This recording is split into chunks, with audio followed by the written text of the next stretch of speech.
Sir నమస్కారం sir. నమస్తే అండి. సార్ పవన్ కళ్యాణ్ గారు వర్సెస్ సినిమా ఇండస్ట్రీలా మారిపోయింది సార్ పరిస్థితి చూస్తుంటే. ఆయన ప్రెస్ నోట్ రిలీజ్ చేశారు. సినిమా ఇండస్ట్రీ కాస్త చురకలు కూడా అంటించారు. దాంతో పాటు మళ్ళీ అరవింద్ గారు ఒక ప్రెస్ మీట్ పెట్టి ఆయన చెప్పింది కరెక్టే. ఆయన చెప్పడంలో తప్పేమీ లేదు. ఆహ్, అని ఆయన చెప్తూనే మళ్ళీ నేను ఆ నలుగురిలో లేను అని చెప్పుకున్నారు. ఆయనది సర్ది చెప్పుకున్నారు. ఇప్పుడు ఆయన నలుగురిలో లేకపోతే ఆ నలుగురు ఎవరన్న చర్చ కూడా జరుగుతుంది. ఆ నలుగురు 10 మంది అయ్యారన్నారు. ఆ 10 మంది ఎవరనేది కూడా చర్చ జరుగుతుంది. ఎంటైర్‌గా ఈ ఇష్యూ గురించి ఏం చెప్తారు సార్? ఇది దాదాపు 20 ఏళ్ల క్రితం వచ్చినటువంటి మాట. ఆ నలుగురు అనేది. ఆ నలుగురు అనే మాట మొదట మీడియా ముందు మాట్లాడిన పెద్ద మనిషి ఒక ఆయన ఉన్నాడు. దాసరి నారాయణరావు గారు. ఓకే. సినిమా పరిశ్రమని ఆ నలుగురు కంట్రోల్ చేసి ఇబ్బందులకు గురి చేస్తున్నారు. చిన్న సినిమా మరణానికి ఆ నలుగురే కారణం అని దాసరి నారాయణరావు గారు చిన్న సినిమా కాంటెక్స్ట్లో మాట్లాడుతూ ఈ థియేటర్లన్నీ కూడా కంట్రోల్ చేస్తున్నటువంటి ఆ నలుగురు అని చెప్పాడు ఆయన. ఆ రోజుల్లో అరవింద్ గారు కూడా యాక్టివ్గా ఉన్నారు. ఓకే. నిజానికి నలుగురు కాదు, 5గురు కాదు, 6గురు అనే చర్చ అప్పుడు జరిగింది. దాని మీద చాలా విస్తృతంగా గొడవైంది దాసరి గారు ఆ మాట అన్న తర్వాత. కాకపోతే అన్నది దాసరి కాబట్టి కొంచెం చెవులు కొరుక్కున్నారు, ఇతర గొడవలు పడ్డారు తప్ప ఓపెన్గా వచ్చి ఆయనతో ఢీకొనేటువంటి సాహసం ఎవరూ చేయలే. నారాయణరావు గారు అలా మాట్లాడతారులే, ఆయన అంటే ఆయన్ని కాంట్రవర్సీ చేయటం ఎందుకులే అన్న ధోరణిలో చాలామంది నర్మగర్భంగానే వ్యవహరించారు. కానీ ఆ నలుగురు అనే మాట ఆ రోజున ఇండస్ట్రీని కొంచెం గాయపరిచిన మాట అయితే వాస్తవం.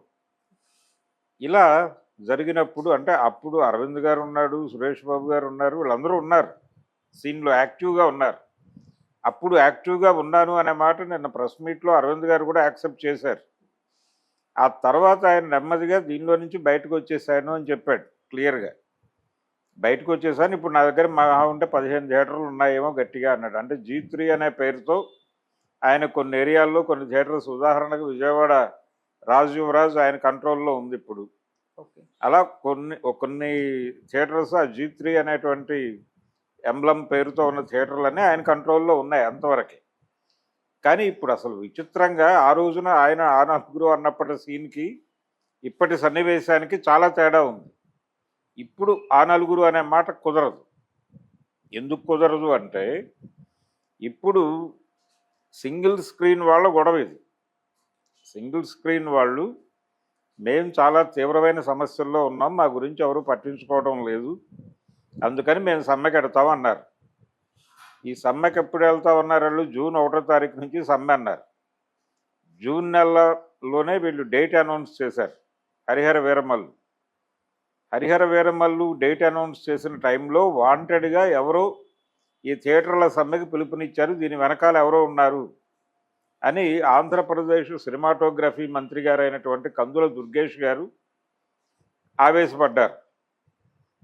ఎవరో ఉన్నారు అంటే ఆయన అభిప్రాయం ప్రజలు ఏమనుకోవాలని ఆ మాట అన్నాడు ఆయన. వెనక వైఎస్ఆర్సీపీ ఉండి నడిపిస్తోంది అనేది ప్రజలు అనుకోవాలి అనే ఒక అభిప్రాయం వ్యక్తమైంది. ఆయన అనలేదు, ఆయన అన్నమాట కాదు ఇది, బిట్వీన్ ది లైన్స్ మాట్లాడుతున్నా నేను. దాన్ని ఆయన ఇంటెన్షన్తో అనకపోయినప్పటికీ అది ప్రొజెక్షనల్ అయింది. అయినా వైఎస్ఆర్సీపీ నుంచి ఎవరూ నోరు తెరిచి మాట్లాడలేదు. వాళ్ళు చాలా గుంభనగా మౌన పోరాటం చేసుకుంటున్నారు. అదొక విచిత్రమైన సుషుప్తావస్థలో ఉన్నటువంటి పార్టీ అది వైఎస్ఆర్సీపీ గొడవ. కానీ ఒక దెబ్బ వేశారు వీళ్ళు, అయిపోయింది. ఇది రాజకీయపు వ్యవహారం అయితే దీనికి అదర్ సైడ్ ఏమిటి? 12వ తారీఖు సినిమా రిలీజ్, 12 కదా, అవును సార్. 12 అని వారు డేట్ అనౌన్స్ చేశారు. 1వ తారీఖు సమ్మె అన్నారు. సమ్మె అనగానే సమ్మె జరిగిపోతుంది అనుకోవడం భ్రమ. అనుకుని ఆవేశపడి ఇది ఎవరో చేయిస్తున్నారు, ఎవరో ఉన్నారు వెనకాల, ఈ గొడవంతా పక్కన పెట్టేసి నిజంగానే సింగిల్ స్క్రీన్స్ సమస్యల్లో ఉన్నాయా లేవా అనేది చూడాలి. సింగిల్ స్క్రీన్స్ సమస్యలో ఉన్నమాట యథార్థం. దానిలో ఎవరికి భేదాభిప్రాయమో భిన్నాభిప్రాయమో ఉండాల్సిన అవసరం లేదు. ఎందుకు అంటే అక్కడ జనాలు రావడం లేదు సినిమాకి. అంటే సినిమాలు గతంలో ఎలా ఉండేది, ఈ థియేటర్లన్నీ ఎలా సస్టైన్ అయినాయి ఒకప్పుడు అంటే ఇండస్ట్రీలో ఒక 6 వరకు పెద్ద హీరోలు ఉండేవారు. 5 కనీసంగా ఉండేవారు. 6, 7 దాకా నడిచేది ఆ సంఖ్య ఒక్కొక్క సందర్భంలో.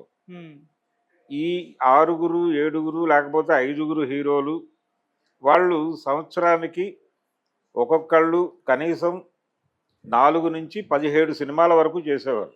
ఓకే. ఒక హీరో 4 సినిమాలు చేస్తే ఒక టాప్ హీరో 17 సినిమాలు, ఇంకొక హీరో 12 సినిమాలు, ఇంకొక హీరో కనీసంగా 7 సినిమాలు ఇలా చేసేవాళ్ళు.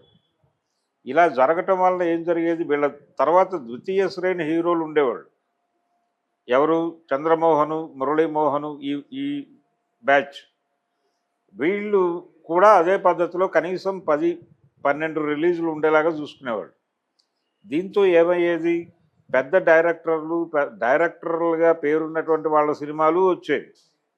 ఇవన్నీ కలిసి జనాల్లో ఇంట్రెస్ట్ కలిగించేటువంటి సినిమాలు, క్యూరియాసిటీ కలిగించే సినిమాలు నెలకి కనీసం 7-8 కొత్త రిలీజులు ఉండేవి. అందులో పెద్ద హీరోల సినిమాలు ఉండేవి, ఇందాక నేను చెప్పిన ఇతర కేటగిరీల్లోనూ ఉండేవి. కనీసం 10 పైన, నెలకి 10 ఇంట్రెస్టింగ్ సినిమాలు రిలీజ్ అయ్యేవి.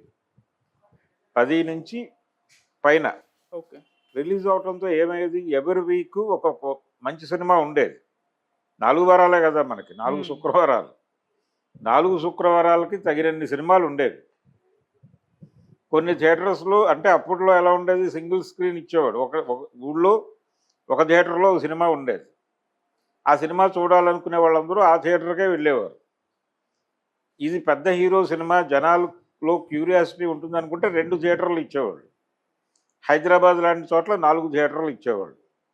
ఇలా కదా మన ప్రయాణం ప్రారంభమైంది ఆదిలో. అప్పుడు థియేటర్లు సంతృప్తిగా ఉన్నాయి. ఇప్పుడు పరిస్థితి ఏంటి, పెద్ద హీరోలు వాళ్ళందరూ బిజినెస్ ఎక్స్పాన్షన్లో ఉన్నారు. లోకల్ మార్కెట్ నుంచి గ్లోబల్ మార్కెట్ దిశగా ప్రయాణంలో ఉన్నారు వాళ్ళు.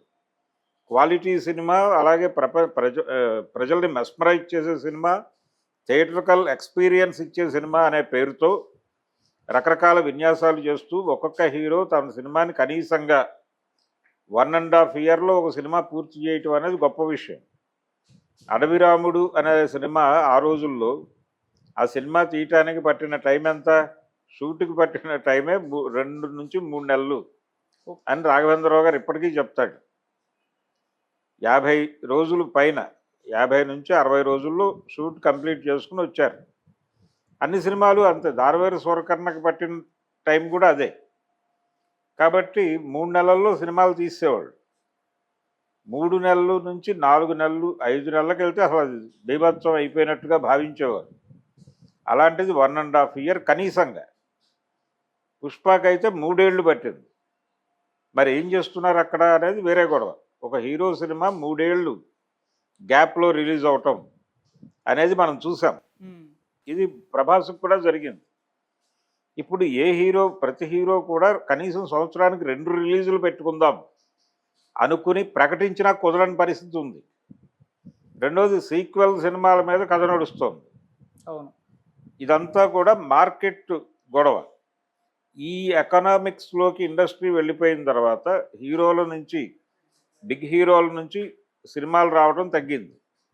దాంతో థియేటర్లకు వచ్చే జనాలు హీరోల అభిమానులు వస్తారు. మొదటి 3 రోజులు థియేటర్ల దగ్గర జరిగే హడావిడి వారి అభిమానులది. టిక్కెట్ల రేట్లు పెంచితే కొని చూసేది అభిమానులే. పవన్ కళ్యాణ్ గారు అన్నట్టుగా ఆ రోజుల్లో గత ప్రభుత్వాన్ని మీరందరూ వెళ్ళి కలిశారు, ముఖ్యమంత్రి గారిని.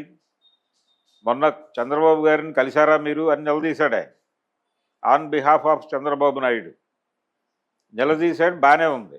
గత ప్రభుత్వంలో గత ముఖ్యమంత్రి దగ్గరికి ఎందుకు వెళ్ళారు అందరూ? టిక్కెట్ల రేట్లు పెంచుకోవడానికి అవకాశం కల్పించండి మహాప్రభో అని వెళ్ళారు. సరే, ఆయన పద్ధతిలో ఆయన డీల్ చేశాడు. ఎవరు? జగన్మోహన్ రెడ్డి. అయితే చంద్రబాబు నాయుడు దగ్గరికి వెళ్ళలేదు. అశ్విని దత్ గారి సినిమా రిలీజ్ ఉంది కాబట్టి కల్కి, ఆ టైంలో వెళ్ళి పవన్ కళ్యాణ్ని కలిశారు. కలిస్తే నేను చూస్తాను, అదేం పర్లేదు అన్నాడు. అలాగే జనసేన నుంచే సినిమాటోగ్రఫీ మంత్రి ఉన్నాడు, కందుల దుర్గేష్ గారు. కాబట్టి అది పవన్ కళ్యాణ్ గారితో మాట్లాడితే సరిపోతుంది అనుకున్నారు. చంద్రబాబు నాయుడు గారి పట్ల ఇండస్ట్రీకి ఎలాగూ సాఫ్ట్ కార్నర్ ఉంది, ఇండస్ట్రీ పట్ల ఆయనకి సాఫ్ట్ కార్నర్ ఉంది అనే ఉద్దేశం చొప్పున ఉన్నారు. వీళ్ళు ఆనందంగానే ఉన్నారు. తెలుగుదేశం పార్టీ వచ్చింది, మన సమస్యలన్నీ గట్టెక్కిపోతున్నాయనే ఆనందంతో ఇండస్ట్రీలో చాలామంది మాట్లాడారు. చంద్రబాబు పట్ల వాళ్ళకి ఏ రకమైన భేదాభిప్రాయం లేదు. కానీ పవన్ కళ్యాణ్ గారి స్టేట్మెంట్లో చంద్రబాబు గారిని మీరు గౌరవప్రదంగా ఎందుకు కలవలేదు, నన్ను కలిసి వెళ్ళిపోయారు మీరు, ఆ తర్వాత మీరు చంద్రబాబు గారిని కలిసి ఆయన్ని కూడా అభినందించాలి కదా అని కూడా ఒక గిల్లారు ఆయన. అయితే గత ప్రభుత్వాన్ని కలిసింది టికెట్ల రేట్లు పెంచుకోవటానికి. అంటే మీకు అవసరమైతే వచ్చి కలుస్తారా, మిమ్మల్ని ఇబ్బంది పెట్టిన వాడిని వెళ్ళి కలుస్తారా అని కూడా అన్నాడు. నిజానికి టికెట్ల రేట్లు పెంపు అనేది మంచి నిర్ణయమా అనే చర్చలోకి వెళితే పవన్ కళ్యాణ్ గారు ఆ రోజున ఒక సినిమా ప్రీ రిలీజ్ ఈవెంట్లో మాట్లాడుతూ చేసినటువంటి వ్యాఖ్యలు దుమారం రేపాయి. సాయి ధరమ్ తేజ్ బ్రోకి ముందు వచ్చినటువంటి సినిమా రిపబ్లిక్, ఆ సినిమా ఈవెంట్లో ఆయన కొంచెం అగ్రెసివ్గా మాట్లాడుతూ ఈ రేట్లు పెంచుకోకపోతే అలాగా ప్రపంచ స్థాయి సినిమాలు తీసి ఈ రేట్లతోనే అమ్ముకోవాలంటే ఎలా రికవరీ అవుతుంది, రేట్లు పెంచుకోవడానికి మీరెవరు, డిమాండ్ అండ్ సప్లై ఆధారంగా వ్యాపారం జరుగుతుందనే కనీసపు ఎకనామిక్స్ తెలియని వాడు ముఖ్యమంత్రిగా ఉన్నాడన్న లెవెల్లో ప్రసంగించాడు ఆయన. కానీ థియేటర్లు ఎక్స్పెన్సివ్గా మారిపోవడంతో జనాలు రావడం లేదని అక్కడ ఏడుస్తున్నారు. టిక్కెట్ల రేట్లు తగ్గించి జనాలను ఏదో రకంగా థియేటర్ల దగ్గరికి రప్పించడానికి ఏం చేయాలి అనే పరిస్థితి. పాప్కార్న్ ధరలు తగ్గిస్తే జనాలు వస్తారా, ఏం చేస్తే జనాలు వస్తారు అని ఒక పక్కన గందరగోళం అవుతున్నారు. కానీ పెద్ద హీరోల సినిమాలకు మొదటి వారం రోజులు అభిమానులు ఇరగబడిపోతారు. ఆ ఇరగబడిపోయినటువంటి అభిమానుల్ని ఈ పెంచిన ధరలతో కోసుకు తినేయచ్చు అనేది వీళ్ళ ప్రోగ్రాం. డిమాండ్ అండ్ సప్లై అన్నాడు ఆయన పవన్ కళ్యాణ్. ఆ డిమాండ్ ఎక్కడుంది, అభిమానుల్లో ఉంది. సో వాళ్ళకి సప్లై చేసేసి సినిమాని నువ్వు వాళ్ళ మెడలు కోసుకు తినేస్తున్నావు. ఇది ఎలా కరెక్టు? మీ అభిమానులు మీరే కోసుకు తినేయటం ఏమిటి? అదేదో జంతువు తను ఈనినటువంటి పిల్లల్ని తనే తినేసినట్టు మీరు మీ అభిమానుల్ని మీరే తినేస్తే ఎలాగా? కాబట్టి సాధారణ ప్రేక్షకుడు థియేటర్కి వెళ్ళటం తగ్గిపోయింది. ఎందుకు మీ సినిమాలు ఎంత పెద్ద సినిమా అయినా 4వ రోజు తర్వాత క్లోజ్ అని ఎందుకు మాట్లాడుతున్నారు? ఆ 4 రోజులు అభిమానులు ఎగబడుతున్నారు. రన్ రాట్లా. రన్ ఎక్కడి నుంచి రావాలి? సాధారణ ప్రేక్షకుడు రావాలి థియేటర్కి. ఆ సాధారణ ప్రేక్షకుడు రావడానికి ఇక్కడ రేట్లు హర్డిల్ ఉంది. ఆ పెరిగిన ధరలు ఎందుకు? థియేటర్కి వెళ్తే తప్ప సినిమా దొరకని పరిస్థితి ఉందా? లేదు. సినిమా అనేది రకరకాల చోట్ల అవైలబుల్గా ఉంది, నీ థియేటర్కి వచ్చే చూడక్కర్లేదు. ఈ పరిస్థితుల్లో సాధారణ ప్రేక్షకుడు థియేటర్కి రావట్లేదు. టికెట్ల రేట్లు పెంచడం కూడా కారణం కాదు, పెంచడం అనేది ఒక కారణం. కంటెంట్ అవైలబిలిటీ పెరగటం అనేది ప్రధాన కారణం. పవన్ కళ్యాణ్ గారు దృష్టి పెట్టాల్సింది అక్కడ. ఎందుకు కంటెంట్ బయటకు వెళ్ళిపోతుంది, దాన్ని ఎందుకు అదుపు చేయలేకపోతున్నాం, ఐ బొమ్మో మరొక బొమ్మో ఎందుకు దాన్ని కంట్రోల్ చేయలేకపోతున్నాం, దానికి మనం చేయవలసింది ఏంటి ప్రభుత్వ పరంగా అనేది ఆలోచించి నిర్ణయం తీసుకుంటే అది కన్స్ట్రక్టివ్గా ఉంటుంది. సింగిల్ స్క్రీన్లు వయబుల్గా లేవు. ఒకటేమో వాళ్ళకి పర్సంటేజ్ ఇవ్వటం లేదు, వాళ్ళకి రెంటల్ బేసిస్లో తీసుకుంటున్నారు. కొన్ని చోట్ల పర్సంటేజ్ ఇస్తున్నారు, కానీ అన్ని చోట్ల కాదు. ఇచ్చిన చోట్ల పర్లేదు, ఇవ్వని చోట్ల పరిస్థితి ఏంటి? ఈ పెద్ద హీరో సినిమా 4 రోజులు ఆడేసి వెళ్ళిపోయిన తర్వాత ఏం చేయాలి? స్టాఫ్ని ఎక్కడి నుంచి మెయింటైన్ చేయాలి? ఆ 20 మందికి జీతం ఇవ్వాలిగా. ఆ జీతాల కోసం వచ్చిన సినిమాల్లో ఏమీ ఉండట్లేదు, షోలు క్యాన్సిల్ అవుతున్నాయి. 10 మంది వస్తే షో వేద్దామని అందరూ 20 మంది రెడీగా కూర్చుంటున్నారు అక్కడ. 20 మంది 10 మంది కోసం వెయిట్ చేసి 10 టికెట్లు తెగితే షో వేయటం కోసం 20 మంది ఈగర్గా వెయిట్ చేయటం అనే దౌర్భాగ్యం ఇదివరకు లేదు. ఏది మల్టీప్లెక్స్లు, ఇంటర్నెట్లో అవైలబిలిటీలు, ఓటీటీలు ఇవన్నీ రాకముందు ఆ పరిస్థితి లేదు. ఏ సినిమా రిలీజ్ అయినా జనాలు సరదాగా వెళ్ళి థియేటర్లో కూర్చునేవాళ్ళు. ఓకే, ఈ కూర్చునేటువంటి కల్చర్ని చంపేశారు టికెట్ల రేట్లు పెంపు అనే ప్రోగ్రామ్తో. ఆ తర్వాత మల్టీప్లెక్స్ ఆడియన్స్ వేరు, అది ఒక ఈవెంటు సెలబ్రేటివ్ మూడ్లో అక్కడికి వెళ్తారు. వాళ్ళ గోల వేరు, వాళ్ళని పక్కన పెట్టేద్దాం. ఇప్పుడు నెమ్మదిగా ఈ సాధారణ ప్రేక్షకులందరినీ ఓటీటీలకు గెంటేయాలని వ్యూహాత్మకంగానే సింగిల్ స్క్రీన్స్ మూతపడటం అనే కార్యక్రమం జరుగుతుంది. రియల్ ఎస్టేట్ అయిపోతున్నాయి అవన్నీ, కాంప్లెక్స్లుగా మారుతున్నాయి. ఒకప్పుడు 40 థియేటర్లు 50 థియేటర్లు ఉన్న ఊళ్ళల్లో ఇప్పుడు వేళ్ల మీద లెక్క పెట్టదగ్గ స్థాయిలో థియేటర్లు మిగిలినాయి. సింగిల్ స్క్రీన్స్ ఎక్కడా లేవు.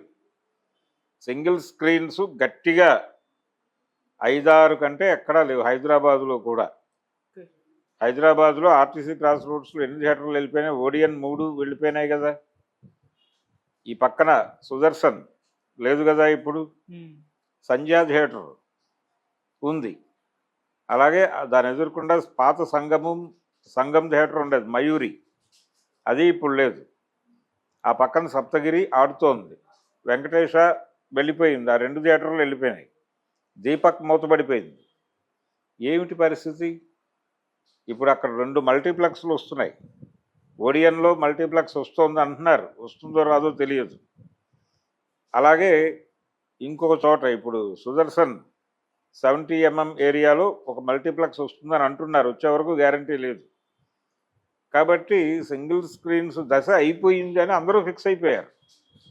ఇప్పుడు ఆ మిగిలిన సింగిల్ స్క్రీన్స్ అంటే ఈ సెలబ్రేషన్ అంతా అక్కడ జరుగుతుంది.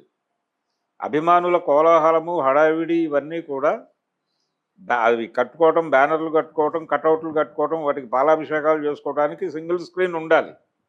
అది వీళ్ళ గొడవ. సింగిల్ స్క్రీన్ని కనీసంగా బతికించడానికి పర్సంటేజ్ ఇవ్వండి వాళ్ళకి. అది బతకడానికి ఏం కావాలో అవి ఇవ్వండి. చిన్న సినిమాలు వేసుకుంటే రేట్లు తగ్గించుకోవడానికి వెసులుబాటు కల్పించండి. 50 రూపాయలకు 60 రూపాయలకు సినిమా వేసుకోవడానికి అవకాశం ఇవ్వండి వాళ్ళకి. 60 రూపాయలకి సినిమా బాల్కనీ అంటే జనాలు వెళ్తారుగా కొంతమంది. లోపల స్నాక్స్ రేట్లు చాలా తక్కువ, మినిమంలో ఉంటాయని కూడా చెప్పండి, వెళ్తారు. ఎందుకు వెళ్ళరు? సినిమా కంటెంట్ బాగుంది అని మౌత్ పబ్లిసిటీ స్ప్రెడ్ అయితే నలుగురు వెళ్ళేలాగా మల్టీప్లెక్స్ల్లో ఒక చిన్న సినిమా టాక్ వచ్చినా చచ్చిపోతుంది. మల్టీప్లెక్స్ల్లో మాత్రమే రిలీజ్ అయినటువంటి ఒక చిన్న సినిమాకి టాక్ స్ప్రెడ్ అయినా సినిమా చచ్చిపోతుంది, అక్కడ బతకదు, వెళ్ళరు జనం. సింగిల్ స్క్రీన్లో వస్తే బతుకుతుంది. కాబట్టి చిన్న సినిమాల కోసం సింగిల్ స్క్రీన్స్ని బతికించండి, పెద్ద సినిమాల కోసం సెలబ్రేషన్ కోసం బతికించండి. సింగిల్ స్క్రీన్స్ ఉండాలి. ఇది ఒక అనివార్యమైనటువంటి పరిస్థితి. మీరు కోప్పడితే కుదరదు, సమస్యను కూర్చోబెట్టి పరిష్కరించండి. పరిష్కరించడానికి మీరు అధికారంలో ఉన్నారు, మీరు ప్రతిపక్షంలో లేరు, అధికారంలో ఉన్నారు. కాబట్టి సమ్మె చేస్తున్న వాడిని పిలిచి మాట్లాడండి. ఏంటన్నా, ఏంటి ప్రాబ్లం ఏంటి అని అడగండి, వాళ్ళు చెప్తారు. దానికి పరిష్కార మార్గం మీరు ఆలోచించి చెప్పండి. పరిష్కారం అయిపోతే వాళ్ళు థియేటర్లు తెరిచి మీకోసమే వెయిటింగ్ కదా. మీ సినిమాకి మరింత సెలబ్రేషన్ చేస్తారు కదా వాళ్ళు, మా సమస్యలు పరిష్కరించినటువంటి నాయకుడి సినిమా అని చెప్పి. అది మీరు రిలేషన్ మెయింటైన్ చేయటం కదా. ఎందుకు థియేటర్ వాళ్ళ మీద ఆగ్రహం వచ్చేసింది మీకు? ఎందుకు దాన్ని పొలిటికల్ గేమ్గా మార్చాలనుకున్నారు? అంటే ఒకటి అనవగాహన అయినా అయి ఉండాలి, ఎవరో రాంగ్ ఫీడ్ అయినా ఇచ్చి ఉండాలి. ఏం జరిగినా కానీ పవన్ కళ్యాణ్ గారు అలా మాట్లాడటం అయితే సబబు కాదు. ఆయన మాట్లాడిన తర్వాత ఆయన గుడ్ లుక్స్లో నుంచి పక్కకి వెళ్తున్నామేమో అని భయపడి కంగారుగా అరవింద్ గారు ప్రెస్ మీట్ పెట్టి, అయ్యా మేము సర్వులము, మీ పట్ల, మీ ముఖ్యమంత్రి గారి పట్ల తగిన మేరకు విధేయతతోనే ఉన్నాము. మీరు అనుకుంటున్న దానికంటే ఒక 20-30 డిగ్రీలు అధికమైనటువంటి వినయంతోనే ఉన్నాము. కావాలంటే పెరేడ్ కట్టి అక్కడికి వచ్చి ప్రదర్శిస్తాము అన్న టోన్లో మాట్లాడాడు. ఇప్పుడు రేపో ఎల్లుండో ఒక 4 రోజుల్లో ఎగ్జిబిటర్ల బృందము వాళ్ళని వెంట తీసుకుని సినిమా పెద్దలు కలిసి ముఖ్యమంత్రి గారి దగ్గర సాగిలపడే ప్రమాదం కనిపిస్తోంది. పవన్ కళ్యాణ్ గారిని సంతుష్టపరచడం కోసం ఈ క్రియ జరుగుతుంది. అంటే ఒక్కసారి ఇండస్ట్రీ మీద ఆయన తన చిరాకును ప్రదర్శించాడు, అర్థం చేసుకొని తను మంత్రిగా ఉన్నాను అనే విషయాన్ని, అలాగే సినిమాటోగ్రఫీ శాఖ తన పార్టీ వ్యక్తి కింద ఉంది అని గుర్తు చేసుకుని సమ్మె చేస్తాము అన్న వాళ్ళ మీద చిరాకు పడి తన్నకుండా వాళ్ళని పిలిచి, నాన్న ఏమిటి మీ సమస్య అని అవతల పక్షాన్ని పిలిచి, వీళ్ళు ఇది కోరుకుంటున్నారు, అది ఇచ్చేయండి అయ్యా, రీజనబుల్లే, నిజంగానే సమస్యల్లో ఉన్నారు వాళ్ళు అని ఒక మాట చెబితే ఎంత పెద్ద మనిషిగా ఉండేవాడు ఆయన. ఇప్పుడు గొడవ అయిపోయింది కదా, చిల్లర అయిపోయింది కదా వ్యవహారం, ఎందుకు అలా చేసుకోవాల్సి వచ్చింది? అందుకని పవన్ కళ్యాణ్ గారి వ్యవహార శైలి బాలేదు ఈ ఎపిసోడ్లో. ఓకే. వారు బాధపడినా, వారి అభిమానులు బాధపడినా ఇది వాస్తవం. సింగిల్ స్క్రీన్ ఇష్యూ అనేది పట్టించుకుని దాన్ని పరిష్కరించవలసినటువంటి అవసరం ఖచ్చితంగా పరిశ్రమకి ఉంది. ఎందుకు ప్రభుత్వాల దగ్గరికి వెళ్తారు? నిన్న అరవింద్ గారు కూడా అన్నాడు, ఇది ప్రైవేట్ ఇండస్ట్రీ, మా గొడవ మేమే చూసుకుంటాం అనటానికి కుదరదు, ప్రభుత్వాల సానుకూలతతో మనం పని చేసుకోవాల్సి ఉంటుంది అనే మాట అన్నాడు ఆయన. ఎందుకు అన్నాడు? నిజమే, కండిషన్ అదే. అందుకని కొంచెం ఇప్పుడు పవన్ కళ్యాణ్ గారికి ఎందుకు కోపం? ఆయన భీమ్లా నాయక్ సినిమా రిలీజ్ అయినప్పుడు తహసీల్దార్ స్థాయి అధికారులను థియేటర్ల దగ్గర మోహరించి టిక్కెట్ల రేట్లు దాని మీద ముద్రించిన డబ్బులకే అమ్ముతున్నారా లేదా అనేది మానిటర్ చేయడానికి తహసీల్దార్ స్థాయి అధికారులను రెవెన్యూ డిపార్ట్మెంట్ వాళ్ళు నియోగించారు అక్కడ. అందుకని ఆయనకి కోపము చిరాకు కలిగినాయి. రిపబ్లిక్ కూడా వేరు, అంతకుముందు వకీల్ సాబ్కి టిక్కెట్ల రేట్లు పెంపు కోసం అవకాశం ఇవ్వలేదు అనేది కడుపు మంటప్పుడు. కానీ ప్రామిసింగ్గా నిలబడిన సినిమాలు ఏమున్నాయి ఆ టైంలో వచ్చినవి? ఆయన 3 సినిమాలు నిలబడలేదు.